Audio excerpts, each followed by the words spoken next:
सोलापूर शहरातून एक अत्यंत धक्कादायक आणि दुःखद बातमी समोर आली आहे।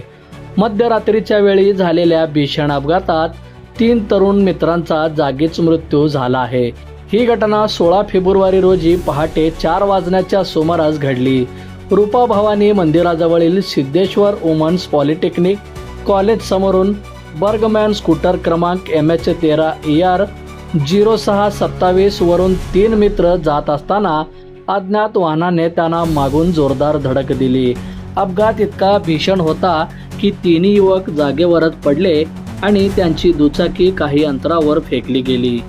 नागेश प्रकाश गौंडी वय वर्ष 27 राहणार रविवार पेठ, रोहन अशोक कोरे वय वर्ष 23 राहणार श्रीशल नगर भवानी पेठ, बसवराज सुनील चंचेट्टी राहणार शेळगी सोलापूर असे मयत झालेल्या 3 मित्रांचे नाव आहे। घटनेची माहिती मिळताच जोडबावी पेठ पोलीस ठाण्याचे पोलीस घटनास्थळी दाखल झाले। तिघांना तातडीने सोलापुरातील शासकीय रुग्णालय अर्थात सिव्हिल हॉस्पिटल या ठिकाणी दाखल करण्यात आले। मात्र उपचारापूर्वी डॉक्टरांनी तिघांचा मृत्यू झाल्याचे घोषित केले। त्या दुर्दैवी अपघातामुळे तिन्ही कुटुंबावर दुःखाचा डोंगर कोसळला आहे। नातेवाईक आणि मित्रांनी सिव्हिल हॉस्पिटलमध्ये मोठी गर्दी केली।